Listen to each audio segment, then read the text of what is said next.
ಯಾಕಂದ್ರೆ ಎಷ್ಟು ಚಂದ ಒಂದು ಚೂರು ಅಲ್ಲಾಡ್ಲಾರ್ದಂಗ ಕುಂತೀರಿ.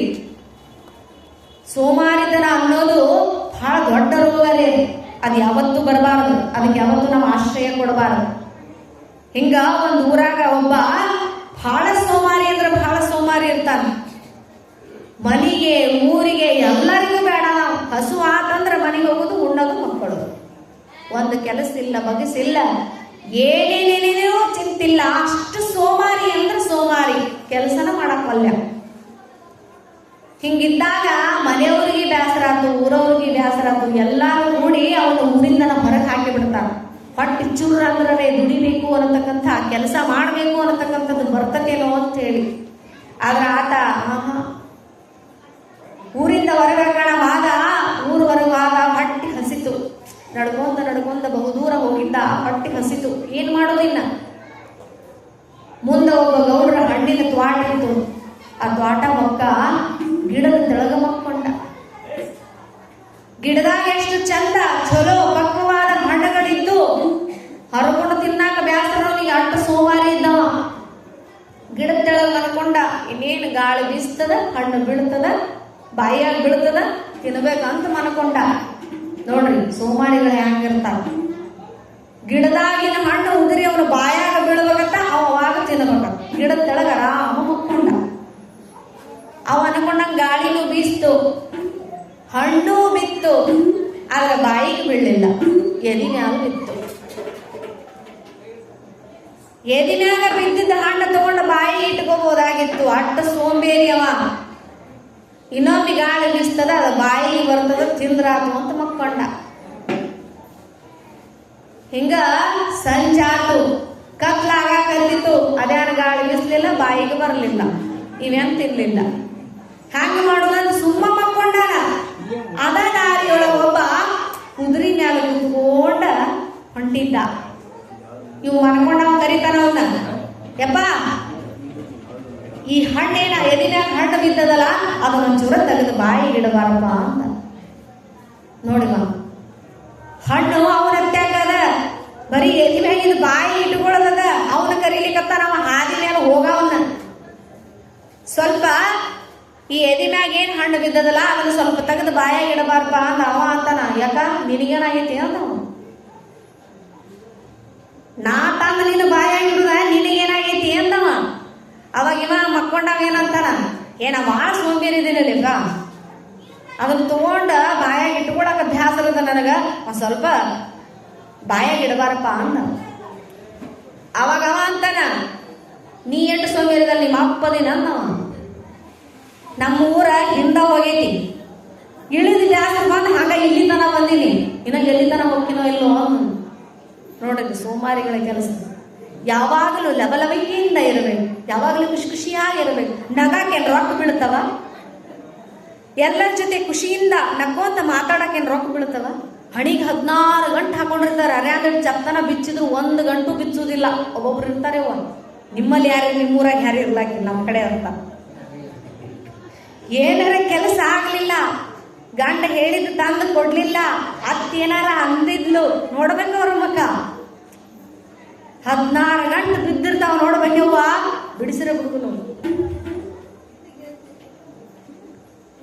ಏನು ಕೇಳಿದ್ರು ಗಂಡ ಏನಾರ ಕೊಡ್ಸಿರ್ಬಾರ್ದು, ಹೇಳಿದ ಮಾತು ಕೇಳಿರ್ಬಾರ್ದು. ಅವುಗಳು ಕುಂತ್ರ ಭಾಳ ಚಂದ ಇರ್ತಾವ.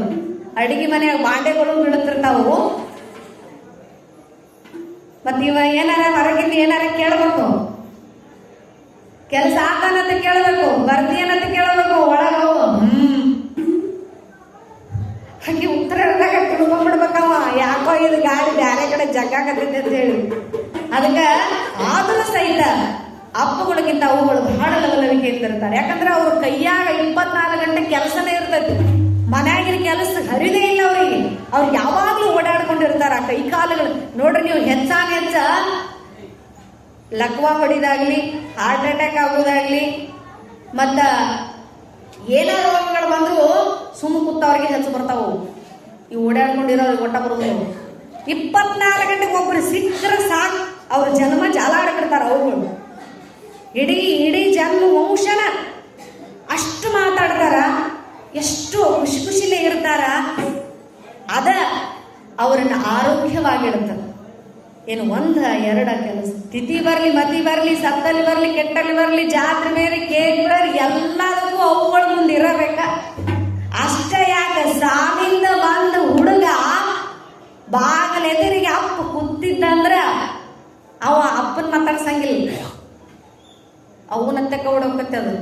ಅವು ಎಲ್ಲಿ ಕಾಣಿಸ್ಲಿಲ್ಲ ಅಂದ್ರೆ ಅಪ್ಪನ ನಂಬರ್ ಅದು ಏನು ಕೇಳ್ತಾನ ಅವ, ಅಪ್ಪ ಅವು ಎಲ್ಲಿ ಹೋಗ್ಯಾಳ, ಅವ್ ಕೇಳೋದಿಷ್ಟ. ಅಂದ್ರ ನೀವು ಹೊರಗೆ ದುಡಿದು ಬರ್ತೀರಿ, ನೀವು ಹೊರಗೆ ಆಕ್ಟಿವ್ ಇರ್ತೀರಿ, ಅದ್ರ ಅಂತ ಬೇರೆ. ಆದ್ರ ನಿಮಗಿಂತ ಹೆಚ್ಚು, ಅಪ್ಪಗಳಿಗಿಂತ ಹೆಚ್ಚು ಅವುಗಳು ಬಹಳ ಆಕ್ಟಿವ್ ಇರ್ತಾರ, ಬಹಳ ಶಾಣಾರಿರ್ತಾರ, ಬಹಳ ಲವಲವಿಕೆಯಿಂದ ಇರ್ತಾರ. ಅದಕ್ಕೆ ಅವ್ರು ಬಹಳ ಆರೋಗ್ಯವಾಗಿರ್ತಾರ. ನೋಡ್ರಿ ನೀವು ಎಲ್ಲರ ಮನ್ಯಾಗ ಫೋಟೋ ಹಾರ ಯಾರ್ದಿರ್ತದ?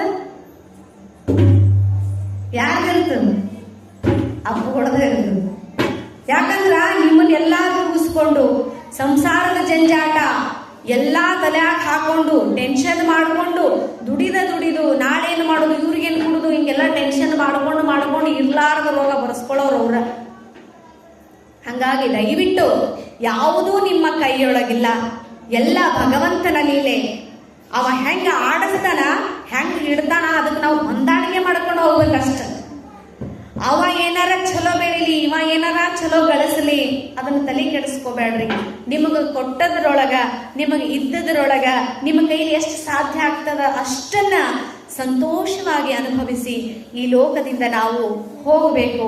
ಜಾತ್ರೆ ಮಾಡಾಕ ಬಂದೀವಿ, ಜಾತ್ರೆ ಮಾಡಬೇಕು. ಆ ಜಾತ್ರೆಯೊಳಗ ಎಲ್ಲಾರು ಕೂಡೇವಿ, ಬಂಧು ಬಳಗ ಅದೀವಿ, ಅಣ್ಣತಮ್ಮರದೀವಿ, ಎಲ್ಲ ಪ್ರೀತಿಯಿಂದ ಕೂಡಿ ಎಲ್ಲರೊಟ್ಟಿಗೆ ನಲಿದು ಕೂಡಿ ಕುಣಿದು ಸಂತೋಷದಿಂದ ಈ ಜಗತ್ತನ್ನ ಬಿಟ್ಟು, ಈ ಶರೀರವನ್ನ ಬಿಟ್ಟು ಮತ್ತೆ ನಾವು ಮುಕ್ತಿಯ ಪದವನ್ನು ಹೊಂದಬೇಕು. ಅಂಥ ಒಂದು ದಿವ್ಯವಾದ ಬದುಕನ್ನ ಭಗವಂತ ನಮಗೆ ಕೊಟ್ಟಾನ. ಎಷ್ಟು ಸುಂದರವಾಗಿರತಕ್ಕಂಥ ಸೃಷ್ಟಿಯನ್ನ ನಮಗಾಗಿ ಉಚಿತವಾಗಿ ಕೊಟ್ಟಾನ. ಚಲೋ ಗಾಳಿ, ಬೆಳಕ, ನೀರ, ನಮಗಾಗಿ ಸಂಪತ್ತನ್ನ ಕೊಟ್ಟಾನ.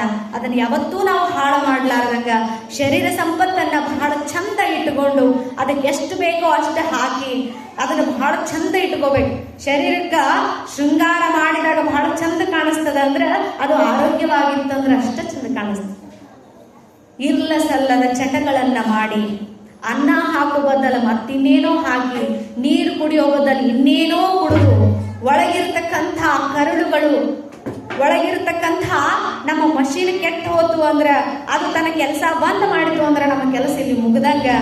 ದೇವರು ಕೊಟ್ಟ ಸಂಪತ್ತನ್ನ ಅದು ಹೆಂಗೆ ಕೊಟ್ಟಾನ ಹಂಗೆ ಜೋಪಾನ ಮಾಡಿ ಅವನೊಟ್ಟಿಗೆ ನಾವು ಹೋಗ್ತಕ್ಕಂಥ ಕೆಲಸವನ್ನ ಮಾಡೋಣ ಅಂತ ಹೇಳ್ತಾ ಇವತ್ತಿನ ಈ ಒಂದು ಪುರಾಣಕ್ಕೆ ಮಹಾಮಂಗಲವನ್ನ ಮಾಡೋಣ.